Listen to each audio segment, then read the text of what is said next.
Hey everybody, tonight we're going to talk about a little accident that I had yesterday. One of my favorite new sliders, the DOM EDC Starry, it's just called the Starry, in stainless steel. I dropped it on the concrete, not once, but twice in a row. It's a miracle that I didn't ruin it. We're going to do a little bit of a forensic analysis. It could be a little bit boring, but if this turns out to be a lot more fragile than I thought it was, and there's a couple features on the inside that I want to show you that if you do drop this, you may bend a couple of those features and it may cause this thing to get all tight on you, and it may be hard for you to figure out. So I can show you what goes on inside here, and then I can tell you the virtual miracle story of how this thing was torn in half and I managed to get it back together again without ruining the Teflon insert. So stick around, we'll have some fun. Okay, so yesterday at work I was traveling. I always use these things when I'm traveling between my office, which is on one side of the building, to the other offices on the other side of the building. It's factory in between, and it's concrete floor. And of course I'm obsessed with having this thing in the right position in my hand. In one direction you get this little extra click that I don't like very much, and in this direction everything works fine. So I was in the process of leaving one office, headed for the other offices, and I had it in my hand and it was kind of slippery, and I was flipping it around trying to figure out which side had the correct feature that I wanted, and I dropped it. And when I went to pick it up, I noticed it was partially taken apart here, but in the act of picking it up and looking at it, it slipped out of my hand a second time from the same height, like 3 feet, back onto the concrete, and that's when it actually popped apart. It sort of stayed together, but it popped apart, and I thought, oh shit, springs and balls are going to be everywhere. But then I picked it up and it was all sort of still together, but I was holding it together. There was now a big gap between these two pieces. And when I got back to my office, I opened it up, and it had literally, it must have fallen while it was open and hit at sort of an angle, because this top piece managed to sort of pry itself right out of the T shape of this Teflon insert. These thin edges of this T shape, do you see a T shape here? These thin edges actually folded up. Teflon is so very soft that it just, both sides folded up, and this top part sort of came off of the track and out of the track from this whole middle portion here on both sides. Both folded up a little bit, and I was afraid it was ruined, but we'll take it apart here in a second and I'll show you what I found whenever I got inside. And luckily for me, it turned out not to be as bad as I thought. Okay, I'll try not to make this last too long. I just want to show you in case you run into troubles. So we're going to be taking out the 2 screws, just like you normally would. Take it apart. Those don't always want to come out right away, do they? They get stuck on the little fuzzy Teflon hole there. So I usually make sure that T shape is sort of standing up like a T, and then I lift off everything. That way the balls and springs all stay in place. So we have access to the inside now. We don't really need to look at this side in much more detail, but so this side is the part where everything failed, and I guess to show that to you I'm gonna have to go get the right screwdriver to take out these 2 screws, because those are the limiting screws. There's the limiting grooves on the inside, and those 2 screws are what keep it from traveling too far out of range. So part of the problem is the Teflon here in the middle that I need to show you, and part of the problem is the construction here, and it's all going to be a lot easier to see when we take these 2 screws out. So let me get the right screwdriver. Okay, I'm back with the proper, knock the balls out. That doesn't matter. Brought over a T6, seems to fit pretty well.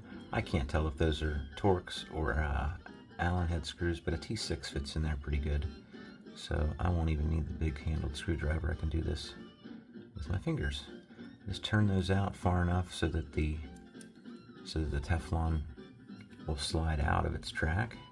These don't need to be turned out the whole way, just most of the way, and then it pops apart. So I'll try to get the camera up close here. It's a little dirty. That might actually help you be able to see it. But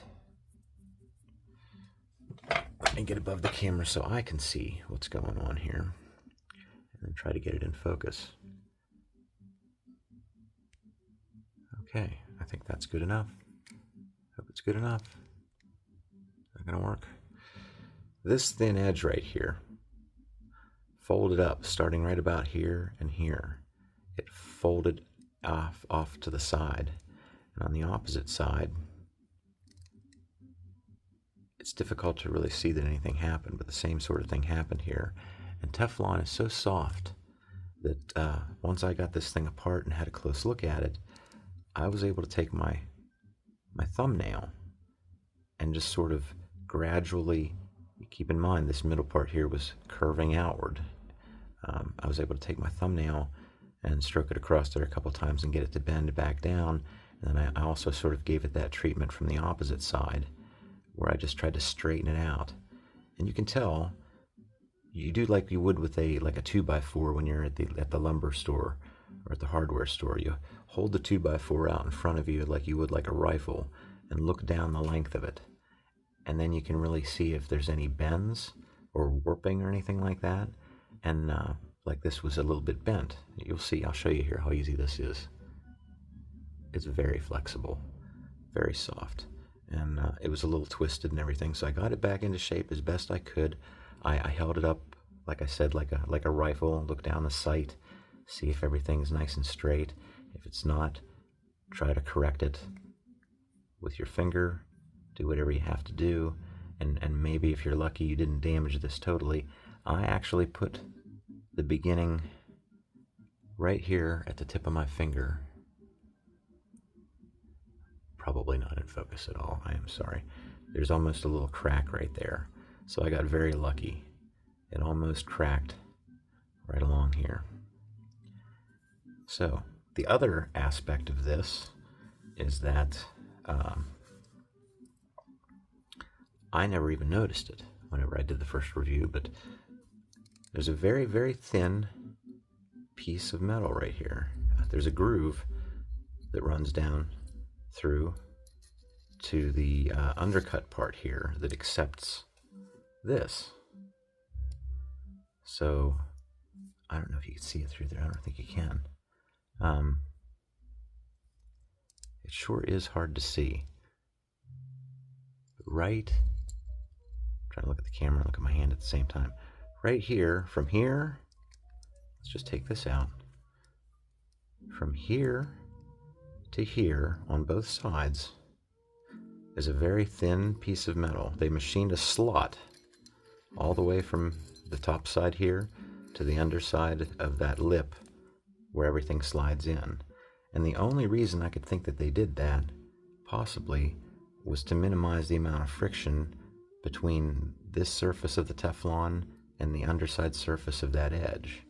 They took material out of it so there'd be less material touching, I think. It's a little strange. And this I found when I looked at it closer. After I fixed this by bending it back into shape, I looked at this and realized that both of these sides had actually been bent inward. Both of them. And I straightened those out by sticking my fingernail in there and running it up and down and bending it out a little bit. You can almost, you'll hear it. It's like a tuning fork.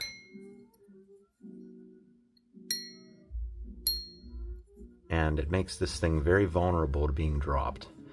So I can imagine if you didn't have a catastrophic drop like mine did where this thing actually popped apart, you could drop it and accidentally bend these two very thin inner pieces. Like I said, I didn't even see them or know that they existed until the other day, yesterday. Those could be slightly bent in, and you might need to bend those out a little bit with your fingernail again. You can look down the length of it and see where the bends are and where you need to fix it. Just do everything very slowly and carefully and you should be okay. So I think that's about it. We'll just quickly put everything back together here. I'll say I'm very lucky. This is about 60 bucks. I'm just turning those in the whole way till they touch, and then I'm going to back them off like about a whole screw, and then I'm going to make sure that it runs good. It does. Sounds good. Looks good. We can put everything back together. I lost my train of thought there. I really like this slider, and I was disappointed.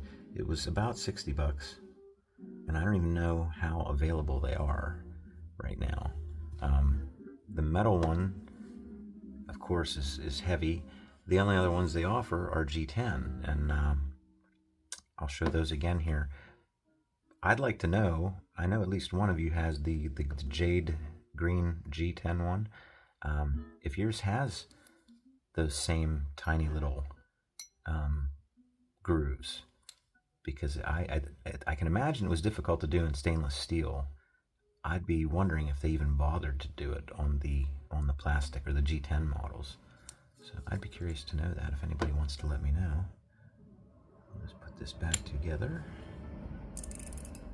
and we'll call it a night. Well, it probably ended up being a little bit longer than it needed to be. I apologize. I like to hear myself talk, I guess. But yeah, hopefully if you drop yours, those are a couple things that are worth checking.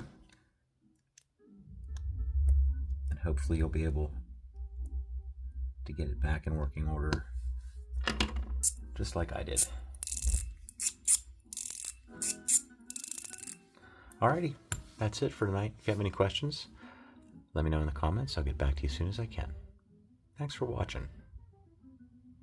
Bye.